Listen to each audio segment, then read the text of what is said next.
When people ask me where I live, I tell them, usually I just say the Shoals, Alabama. If most people are familiar with Muscle Shoals, and that's kind of the northwest corner of the state of Alabama. And technically, like Wayne said, I live in a little community called Killen, Alabama. And if you're a college football fan, you got to see 3.5 hours of Texas A&M Killen, Alabama last night. And so I'm sorry that I can't be with my people today and preach from the book of Lamentations for them, because I'm sure they need that this morning. But technically, I don't live in Killen. That is my zip code, but I actually live in a little community.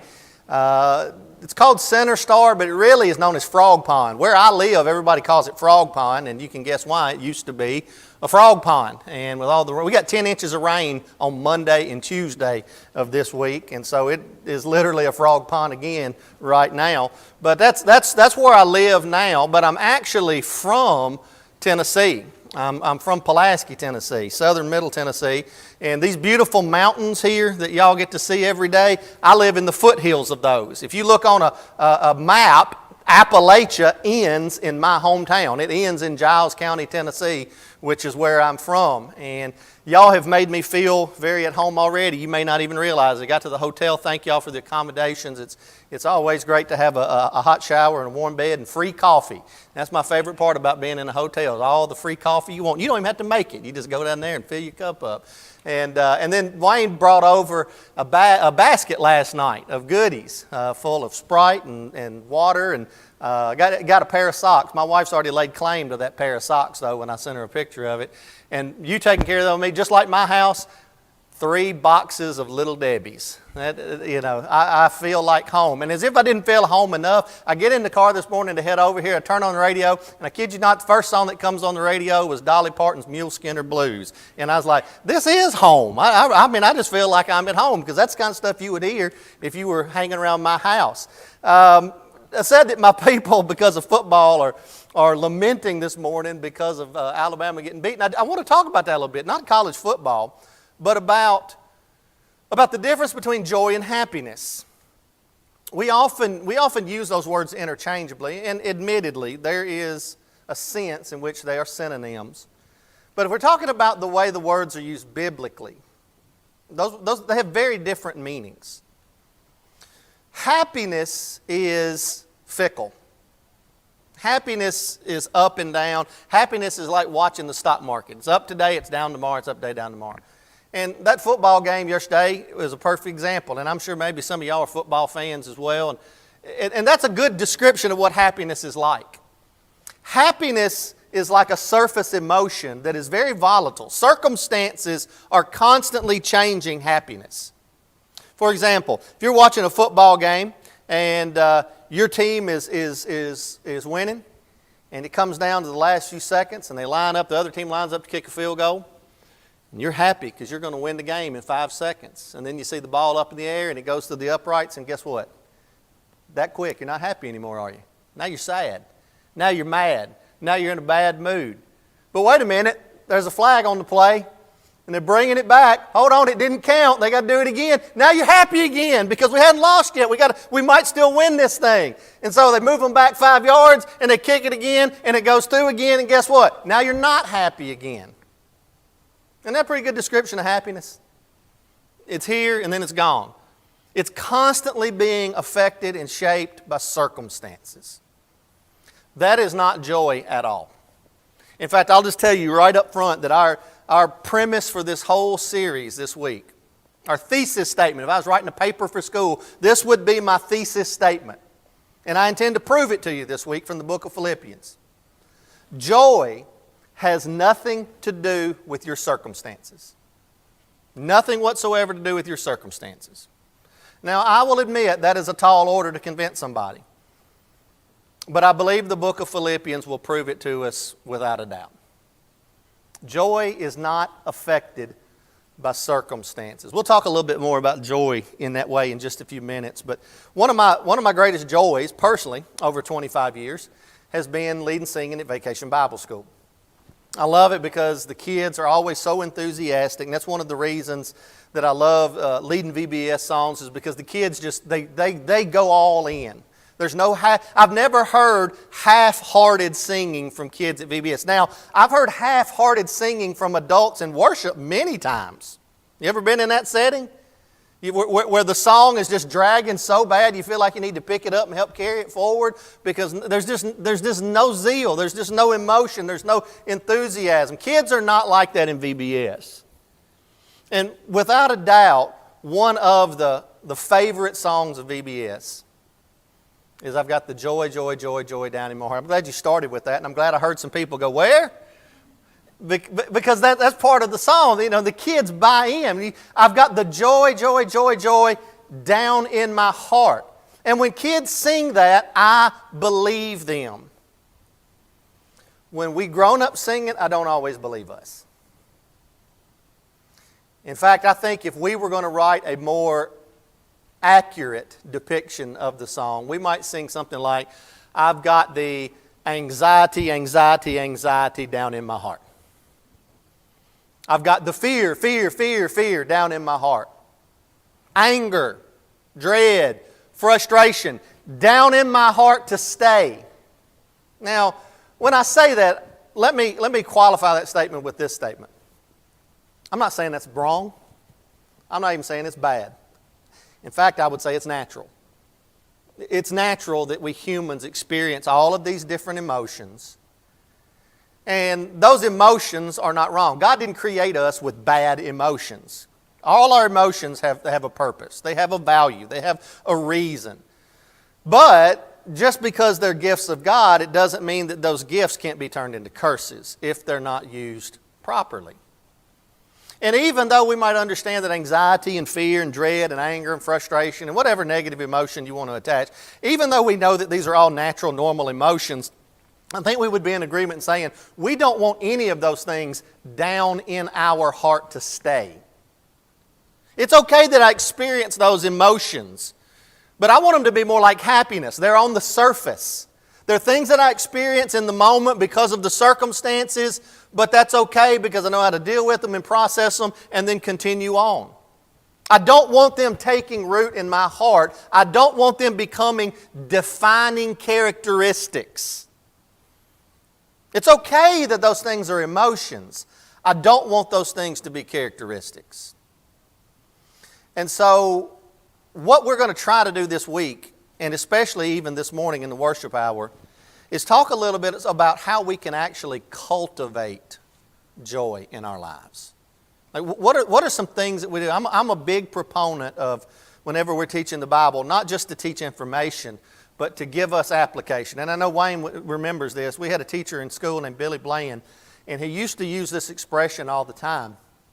He would say that when you get up and you teach from the Scriptures, that your sermon needs to have a handle on it. And what he meant by that was, people when they leave need to be able to pick it up and take it with them, what you've said, what you've talked about. It doesn't just need to be something that passes our time for half an hour, something that entertains us, something that makes us think a little bit, and then we walk out the door and it's just kind of gone. And it's like, well, that was a good sermon this morning, but it doesn't really have any application or changing of my life. It doesn't really make my life any different in any way. And so we want to make sure that we have application. Now, we had another instructor by the name of Keith Mosier, and he did something different. When you got up and preached a sermon, if it didn't have handles on it, he would just go, so what? You get critiqued in chapel at preaching school. And so after you get up and talk, then the instructor gets up with literally a sheet of paper with every mispronounced word. Guys, listen, they went through entire pencils when they were trying to mark mine, because being from southern middle Tennessee, I mess a lot of words up. I don't say ing on anything. And so I was always getting corrected for fixing and doing and saying and being and living and talking and stuff like that. But his point was, so what? Okay, what you said was true. Maybe what you said was even entertaining. Maybe it was interesting. So what? What does it matter, was the point that he was making. And he was trying to drive home to us that when we talk about Scripture, we need to take that one extra step of application. Now, when I go to work tomorrow, when I go to school tomorrow, when I leave this building and I'm not surrounded by God's people, and I haven't spent time in prayer and lifting up God in worship and dwelling in the presence of Jesus at the table, I don't have all of that on Monday morning. I don't have all of that on a Thursday afternoon. So how do I maintain my focus? How do I live out these things in those scenarios? And so if you can bear with me in the second hour this morning, in worship hour, we're going to look at some specific things that we can do to cultivate joy. Now, I want to say this as a disclaimer right up front. I'm going to hit hard on some of these ideas about anxiety and fear and stress and dread and worry and anger and all of those things. But I do not want you to take what I'm saying. I do not want you to take what I'm saying as a criticism of you as an individual if you are wrestling with or struggling with those emotions. That is not what I'm saying at all. Now, I'm not going to take the time to say that little caveat every time I talk about these things, so I'm saying it right now up front because I want you to remember that I'm not doing that. Because the last thing someone who is wrestling with anxiety needs is to be made to feel that somehow, because they wrestle with anxiety, that their faith is not sufficient, or their Christianity is not legitimate, or their commitment to God is not sincere. I am saying none of those things. I'm saying these things are realities, and with some people they're realities more than others, whereas one person might wrestle with anxiety, another person might wrestle with anger. But I would say that both people, if in an honest moment, would say, I don't want to be any of those things, but I don't know how not to be. A lot of times when we look at Philippians 4 and it says, be anxious for nothing, I know a lot of people that read that verse and their heart just sinks even deeper into anxiety. Because they go, well, the Bible says be anxious for nothing. And I'm an anxious person. And so I don't know how to not be an anxious person. I mean, believe me, I don't know people who struggle with anxiety who want to be like that. They go to great lengths to try to not be like that. And then they read that verse in their Bible without any explanation or any context or any application, and they go, well, I guess this means that there's something deficient in my faith. And I want to suggest to you that is not the case. And I hope if you could stick it out through the whole week, that you'll get to the end of our study and go, you know what? I will be okay. I do have some things that I can do that would help. And God will walk right beside me every step of the way. Now, I'm not going to promise you that at the end, I wish this was the case. I'd be a millionaire if I could promise this. If I could say, I'll go and I'll deliver this series of lessons and I will cure your anxiety. I'm not saying that. I'm just hopefully going to give you something you can hold on to in the moments when it seems to be overwhelming. That's all. And you know, sometimes that's all God asks us to do, is just hold on. Just hold on. Think about 1 Corinthians 15. What does Paul say? Be steadfast. And what does he say next? Unmovable. Always abounding in the work of the Lord. Sometimes we just need to dig in and hang on and not move. One of my favorite quotes says, sometimes God stills the storms that are raging in the lives of His children. And sometimes God lets the storms rage and He stills His children. In other words, hey, the storm ain't going away. Drop anchor, hang on, we'll get through this. Now, joy, joy, joy, joy down in my heart. That's a VBS song. And for whatever reason, I think I know why, we don't usually sing those songs on Sunday mornings. There's a certain category of songs these are VBS songs.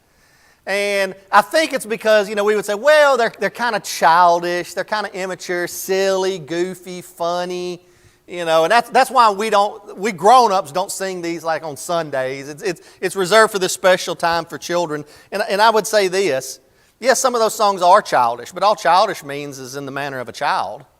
And I do recall reading somewhere that if I want to enter into the kingdom of heaven, I have to become like a little child. And another thing to consider is, in our assemblies, we have children in our assemblies, don't we? And sometimes we need to speak to them on their level where they can understand. And maybe that's true for us adults too. Does anybody honestly know what night with ebon pinion brooded o'er the veil even means? It has something to do with the Lord's Supper, I guess. I don't even really know what it means. So sometimes even the songs we sing, they're over my head. It's okay that we, quote unquote, and I don't like this phrase, dumb it down for children. Because even these songs, even though they're silly and goofy and fun and all that, if you will look at the message of these songs, they teach very deep, serious spiritual truths. There's great theology in some of those Vacation Bible School songs. And this is one of them. I've got the joy, joy, joy, joy down in my heart to stay. This is how theologically deep that song is. That is also the theme of the book of Philippians. An entire book of the Bible is dedicated to that very message. Now, I know when Paul wrote the book of Philippians, he didn't write it with chapters and verses. But if you use that kind of as your parameters, there's 4 chapters in the book of Philippians. And depending on what translation you're using, there's at least 16 times in those 4 chapters that joy or rejoice or rejoicing or some variation of that word is used. So essentially, on every page of this letter, Paul is using some variation of the word joy 4 times. This letter is baptized in joy. Chapter 4 and verse 4 is usually considered the key verse. I don't necessarily agree with that. I think Philippians 2, in the middle, the part about let this mind be in you, which was also in Christ Jesus, I think that's really the message of the book. That's the heartbeat, if you will. Everything is framed around that context. But second to that would be definitely Philippians 4. Rejoice in the Lord always. And again, I say rejoice. You've probably heard this before. When Bible writers want to emphasize something, they repeat it. Not just Bible writers. We do that too, don't we?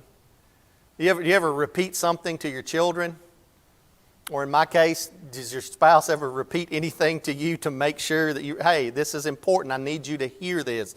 Put down the phone, pause the game, turn down the radio. I'm trying to tell you something really important that I need you to remember. I don't want you to forget this. This is really important, so I'm going to repeat it again. Rejoice in the Lord always, and again I say rejoice. That's how they emphasize something. That's how they make a point. Hey, this is really important. This is a big deal. You really need to focus on that. And so joy is the heart of this letter. Or rather, it's the blood of the letter. Let this mind be in you which is in Christ is the heart of the letter. Joy is the blood, the lifeblood that flows throughout the letter. That's why we're going to study the book of Philippians this week.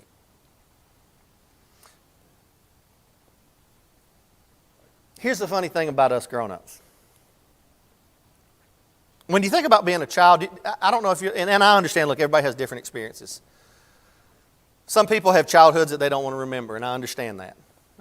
So we're not going to go there, though. But I think a lot of us, when we think about our childhood, we think about how great, we always think that things were better when we were young, right? We think about how, am I the only one? Coca-Cola doesn't taste as good now as it did when I was 8 years old. Anybody else feel that way? Do you find yourself griping about Sonic changing things? Now, I have no idea. Maybe they do, maybe they don't. I don't know. But I've reached the stage in my life where I'm always griping about things that are changing. I like the way things were. And I remember my wife and I were talking the other day. We were driving. I don't know why it came up, but I said, hey, do you remember, and I don't know if this is true around here, but where I grew up, I said, do you remember when Sonic used to have those little plastic things with animals on them they would stick? Okay, so some of you remember that. And I said, when did they stop doing that? And why did they stop doing it? I loved that when I was a little kid. And I used to keep them, as silly as it was, these little plastic things they'd stick into a chili dog. I would keep them because I wanted to get all the different animals. But a lot of times when we think about our childhood, we think about how things were good then and we wish things were like they were back then. Usually we call that the good old days. We always think about, there's some imaginary time in all of our, and that's the funny thing, for each generation that's different. But we all have this time that we call the good old days. And I wonder if it's the case that really there's no difference from one generation to the next. It's more perception. I heard somebody say this recently, the good old days have more to do with a bad memory than actually how things used to be. In other words, we forget the bad stuff and we just remember the things that we loved. We kind of filter out the stuff that doesn't fit our narrative. But yes, granted, there are a lot of things that children aren't aware of. Their world is small, or it used to be. I think that may be changing now because of technology. But used to be their world was very small. And as we get older, our world gets bigger. And as that world gets bigger, more problems begin to bleed into our world that just simply didn't exist when we were younger. I want to suggest something to you. One of the reasons why an adult VBS song would be, I've got the fear, I've got the dread, I've got the anxiety, I've got the anger, I've got the frustration, I've got the anxiety, whatever it is, down in my heart. I would suggest to you that one of the reasons is because we listen to the wrong voices.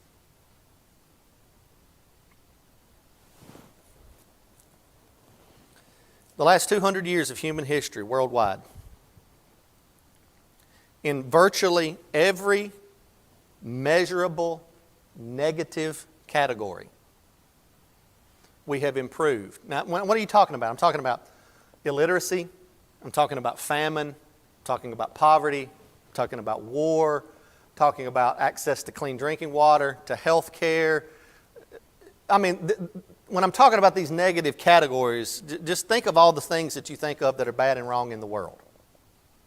And in the last 200 years of human history, virtually every single one of those categories has improved, not just some, but radically, completely, significantly improved. I'll just give you a couple of examples. One example would be great. 200 years ago, 90% of the world, and I want you to soak that up for a minute. 90%, that's for every 10 people, 9 people. 90% of the entire world, just 200 years ago, 90% of the entire planet lived in famine-level poverty. 90% of the world. That means almost everybody you know, almost everybody in this room, with just a couple of exceptions. 90% of the world lived in famine-level poverty 200 years ago. Now here's the amazing thing. 200 years later, today, that number has literally flipped. Less than 10% of the world lives in famine-level poverty today. When was the last time you picked up a newspaper or turned on the television and you saw this headline? Yesterday, 137,000 people escaped famine-level poverty. Have you ever seen that headline? I hadn't either. And yet it's true, statistically speaking. Every day, 137,000 people escape famine-level poverty. And they have every day for the last 30 years to the tune of 1 billion people in less than my lifetime. Is that good news? If we don't think it's good news, it's only because we've never existed in famine-level poverty. Now, you can go to places where you've seen it. I've been in countries where I've seen it firsthand. Maybe with our proximity to Appalachia, there are still places, and maybe not so long ago that was a reality. I'm telling you, in 30 years, 1 billion people have escaped famine-level poverty. That's pretty good news, and I've never seen that on any news story. They could say it every single day. But what do we get every single day? Bad news, right? Bad news sells. What's the old mantra? If it bleeds, it leads. You see, nobody ever puts on the news or in the paper good news about all the wonderful things that have happened and how we have literally, if you looked at a graph of human suffering and our ability, I'm going the other way. If you take human suffering at its all-time peak, and over the last 200 years, and especially in the last 50 years, it has steadily declined in every measurable category. We have literally changed the world for the good. Now here's a strange, interesting fact that goes with it. During the same time period that all of this negative has gone down steadily, the perception of how bad things are has steadily been rising and is at an all-time high. Have you heard this lately? We are more divided than at any time since the Civil War. I heard it in the 60s too. I mean, I wasn't alive, but I've read the history. I heard it in the 30s too, during the Great Depression. I wasn't alive, but I've read the history. You can literally go back and read newspaper articles from all of these time periods. It's the beauty of the internet. If you want to research, you can get all the information you want. It's out there. I heard somebody even say recently, we're more divided than that. I said, really? More divided than the civil? More divided than when brother took up arms against brother and our country literally was violently killing each other. We're more divided. Really? We're more divided than that? The only wars that we're in right now are Facebook wars, shouting at TVs. Listen, I'm not saying any of that stuff is good, and I'm not saying that we might be trending in the wrong direction. But I'm just saying, that's a little hyperbolic to say we're more divided than even in the Civil War. Why would we think crazy things like that? Why is our perception of how bad things are in the world getting bigger when the reality of how good things are is improving? The problems are declining. Why is there that perception? You can trace it to a very specific point in time in history, and it begins to escalate with the rise of media. Remember the point that I'm making. Are we listening to the wrong voices? And I want to suggest to you, this is biblical because they faced it in their day as well. In 2 Peter chapter 3, Peter warns his audience to be careful not to listen, the King James uses this word, to scoffers. And that's one of those words that you can almost see the visual with the word. Scoff. It's like, pff. You can see the pessimism in it, the negativity in it. Now in that context, they're saying, where's the promise of your Lord's coming? Didn't your Lord say you follow Jesus, right? Didn't He say He was coming again? Well, by the time Peter wrote that letter, 3 decades had passed. And they're like, well, where is He? And they said, you know what? Everything has continued as it has since the beginning, since creation. Of course, Peter says, yeah, they're overlooking a real big fact that everything hasn't continued as it was since creation. Namely, what about this story of the flood where God brought judgment upon a world that had completely rebelled against Him?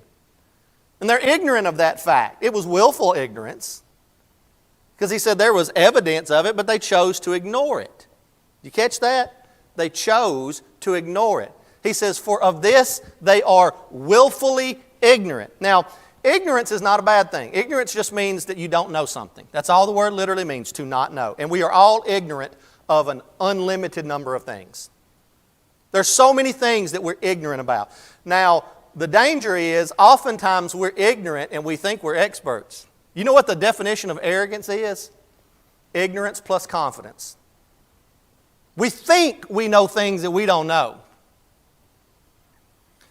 Ignorant, though, is something that all of us deal with. Willful ignorance is a different thing. Willful ignorance is, I could know different, but I choose to ignore the evidence. Now, in his context, he's talking about a global flood, and he says, of this, they are willfully ignorant. I'll give you the perfect picture of willful ignorance. If you were of a certain generation, you'll know what I'm talking about. Any of y'all remember Baghdad Bob from the first Desert Storm? Do y'all remember him? He was the Iraqi information minister. His job is to get on, stand behind the podium, get in front of the cameras, and spew, propaganda for Saddam Hussein to the world media. Now, I won't ever forget, I was actually in high school when Desert Storm took place, and my world history class literally was my teacher bringing in a TV, plugging it into CNN, and us watching Desert Storm on TV. He was like, hey, you're witnessing world history happening right now. Let's watch it.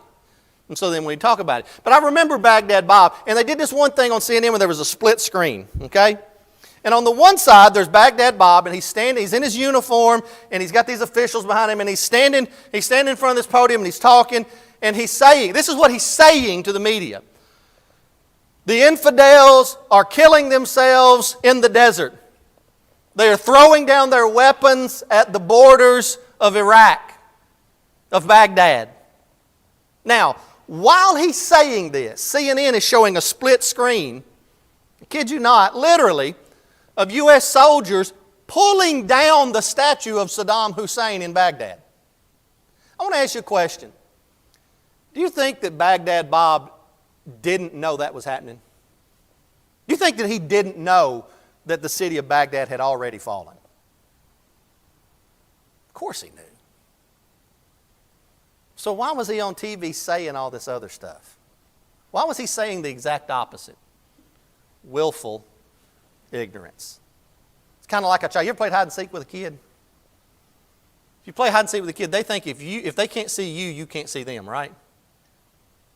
You ever seen a kid stand over in the corner and get behind a sheer curtain? You can't find me. You can't see me. Okay, it's childish, yes, but when adults do it, it's willful ignorance. And it's not a good look on us. And so Peter tells his audience, rather than listening to these people who are being willful, who are choosing to ignore the evidence, right before he says that, he said, we have for us, we have a faithful testimony. The words of the prophets and of Jesus and of his apostles. We would call that our Bible. The Old Testament, the words of the prophets. The Gospels, the words of Jesus. The remainder of the New Testament, the words of the apostles. And so he's telling his audience, in the face of these people who are willfully ignorant of the truth, don't listen to those voices. Instead, listen to the voices of your Scripture, of God's holy prophets, of His Son Jesus, and of His apostles. Listen to that, not this. And I would suggest to you that one of the first steps towards cultivating joy is learning what voices to tune out and what voices to turn up. Ever since media has entered in, and I realize that's a big word. I mean, media technically could go back to the days when the town crier would ride in on a horse, he'd blow the horn, hear ye, and he unrolls the scroll and reads it aloud in the town square. That's media. Of course, it grew with the invention of newspapers, and then radio, and then television, and then cable news, and then social media. Now we literally are swimming in the waters of media at all times. And understand something, the media is never your friend. Because it's a business. And businesses exist for one reason, don't they? To provide a service that makes money. So no, they're not going to tell us all the good news that there is out there.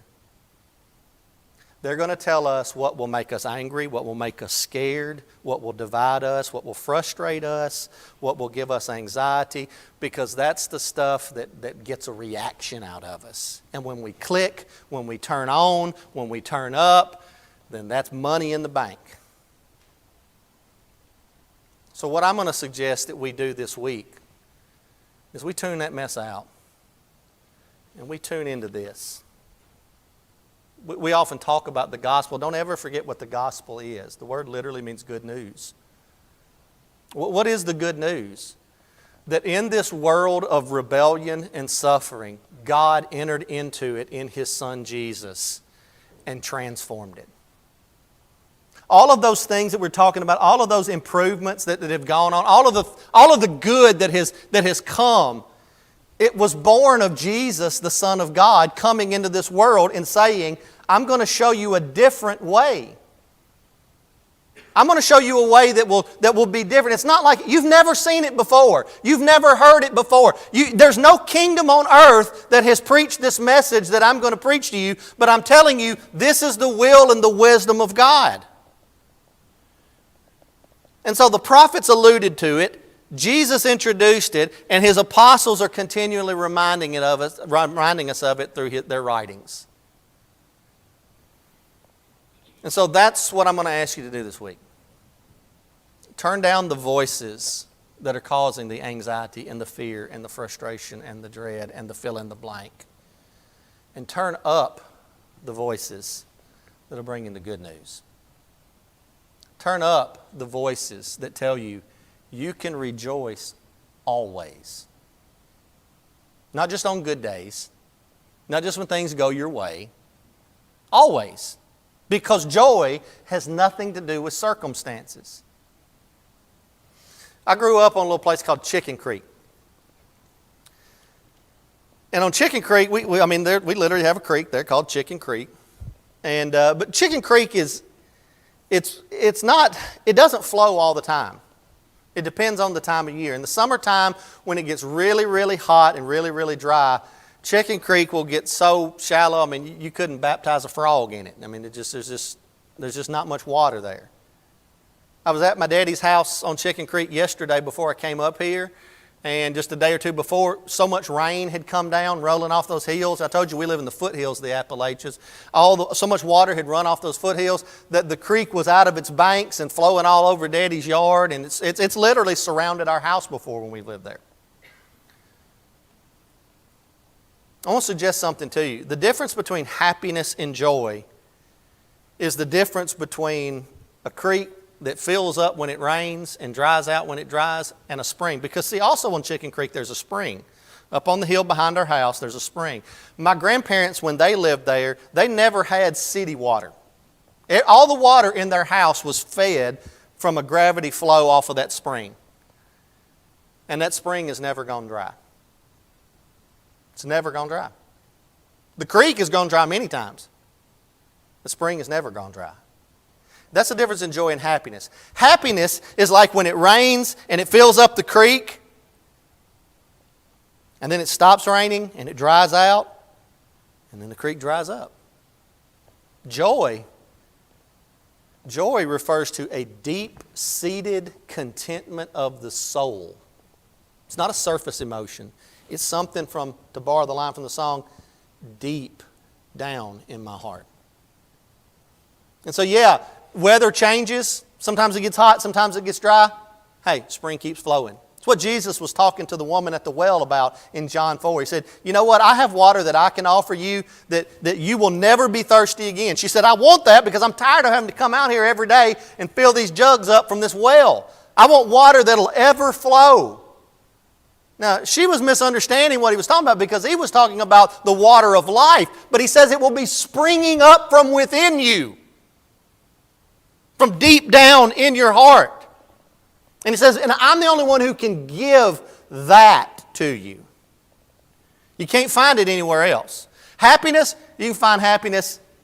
My wife, all she has to do is go to Target. She's happy. She's having a bad day, let's go to Target.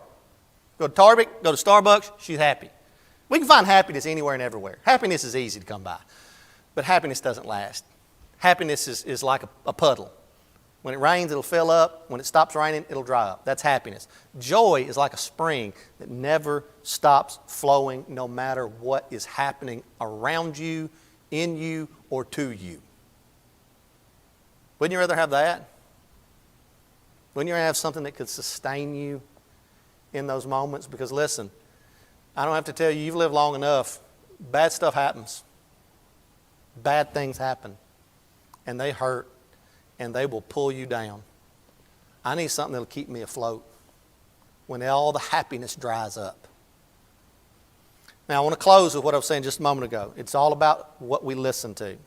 In Psalm 1 he says, blessed is the man who walks not in the counsel of the ungodly, or stands in the way of sinners, or sits in the seat of the scornful. But in contrast with that, he says, his delight is in the law of the Lord, and in his law he meditates day and night. And he says, this is what that man will be like. He'll be like a tree that is planted by a river. You know what happens when you plant a tree by a river? The roots grow deep down into the earth, down into the bed of the river. And I'm not saying that a river can never, ever, ever dry up. But you know what? It's pretty rare that rivers dry up. And he says, so a tree planted by a river, even in times of drought, it has roots that go down into this ever-flowing source of water, and it says, and so it'll bear fruit. Its leaves will stay green year-round. In other words, it will not dry up in times of drought because it's tapping into something that is a flowing source. But he says, but the ungodly are not so.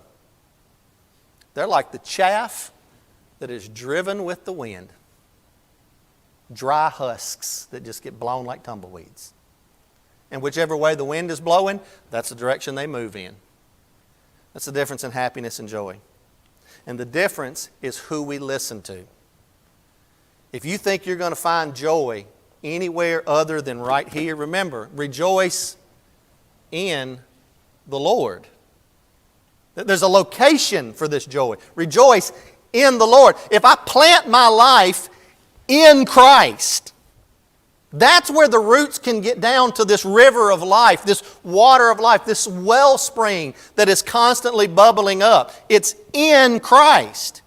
And so if I root myself in Him and listen to His holy apostles and listen to Him and listen to His prophets, then I can stay green year-round, no matter what's happening out here. If I'm listening to those other voices,